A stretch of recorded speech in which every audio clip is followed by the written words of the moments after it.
And action. Hi, I'm Joanna Sanchez, and I have such joy when I can bring everything that I know to my actors. And I love teaching actors of all levels. I get great joy in teaching actors who have done a lot of work to actors that have had no experience.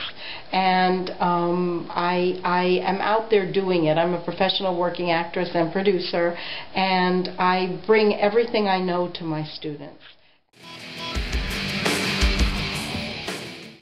You have a profession today, right?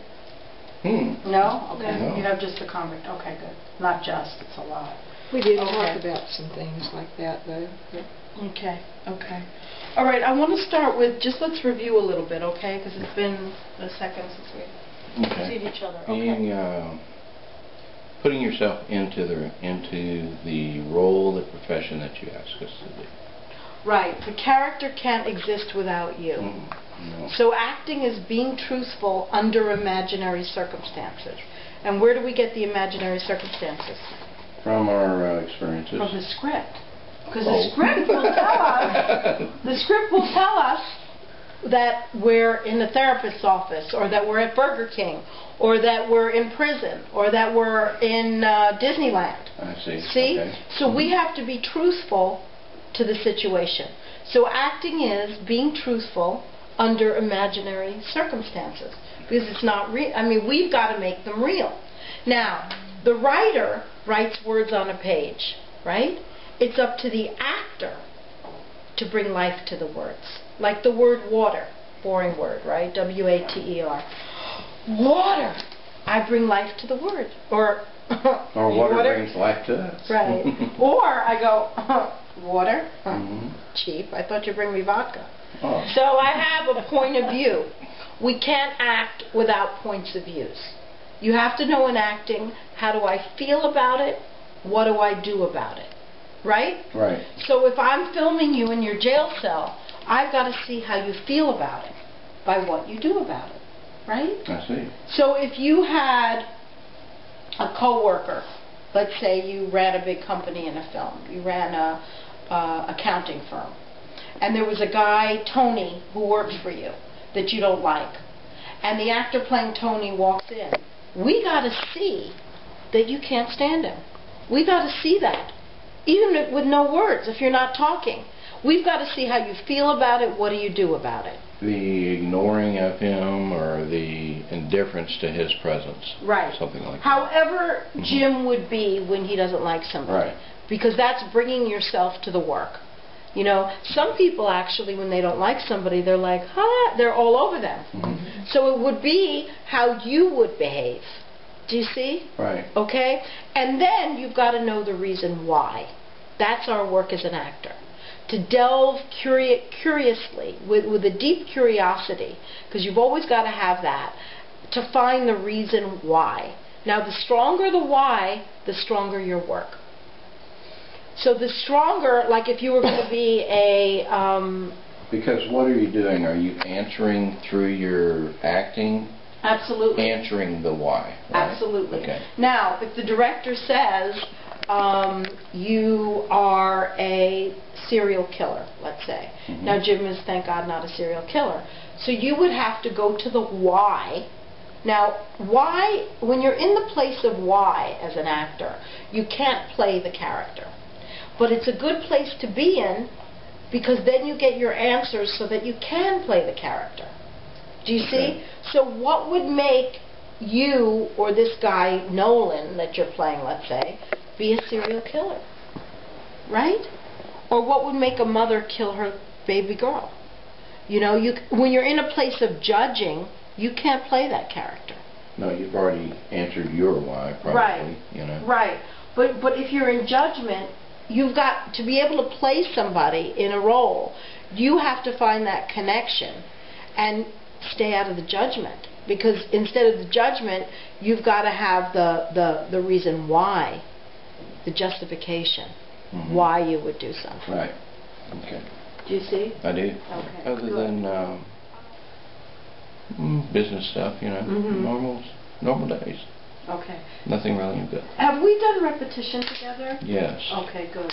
Do you Interesting. Yeah. Do you remember why we do it? No. Okay. The other person will give you your next moment. Okay? In acting, we know how do I feel about it? What do I do about it, right? How do I feel about it? What do I do about it? So that'd be my reaction to it, to that? I'll tell you an example.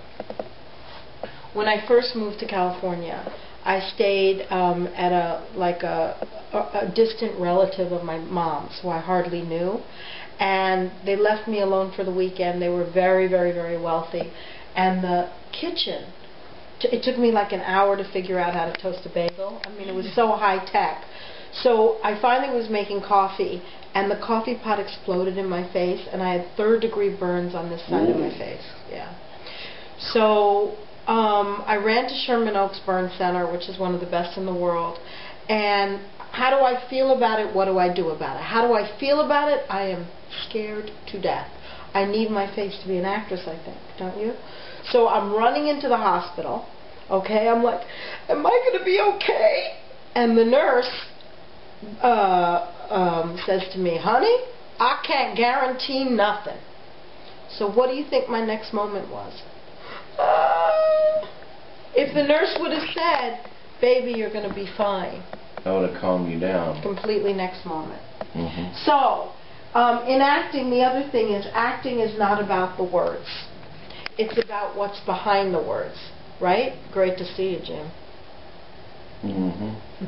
And your next line is nice to see you. Yeah, if you deliver it, nice to see you, you're going to look like retardo, like we're in two different scenes.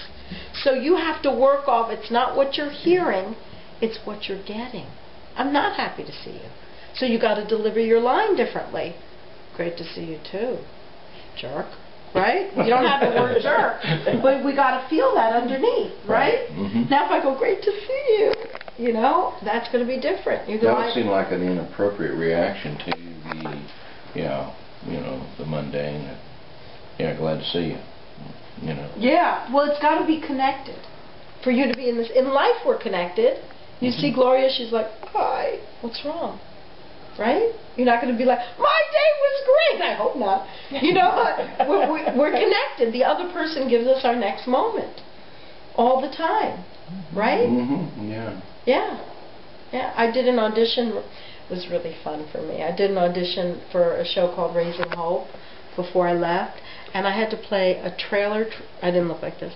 Trailer park, trailer trash. I wore leopard bedroom slippers. You can imagine the rest of the getup. Smoking cigarettes, right? Oh, sorry. I brought a real cigarette in. I didn't light it. And I'm a smoker, so I talk like this. And I'm a fake tarot reader. So your cards, okay? You have to card a fortune. Shut up! You know, like that, right? And I just loved this girl. I was so far away from her, you know? And at the end, like after I was in it, like I totally didn't feel like an audition, it felt like life. At the end, I became like a second needy, like to see what the producers would say, just a second. So I looked at them, like, and they were like, hey, they just looked like exactly like Jim. And they were like, that was a perfect audition. And they gave me my next moment. Like if they go, Halloween's over, get out, you know, then my reaction, God forbid, would be different, right? Oh, yeah. But, you see, but it was about my commitment level. I 1,000,000% committed to this part. And, you know, I became that part. I became it. With the bedroom slippers, you know, they also say there's a theory about know what your character eats for breakfast. I coached this kid who worked in the scene. He works in the corporate world. It's his first day, and he has big plans for his life. He's gonna run the company in 2 months. I said, "What'd you eat for breakfast?" He said, "I don't know, eggs." I said, "No, 3 power bars." You see, you got to know what you eat for breakfast. You know, I knew this trailer. I'm very far away, thank God, from the trailer girl, but I knew her. You know what I mean? I knew her. The same thing when you were describing her in that. I saw someone in life I saw the pink slippers, the flowery little things on top, you know. I saw that. I saw the robe and all that as she rummaged through her trailer and you know, moved around. And I'm a fake tarot you know, reader. yeah. I'm a psychic, a pretend psychic. Mm-hmm. You know, I mean, it's a great part. I love that kind of thing.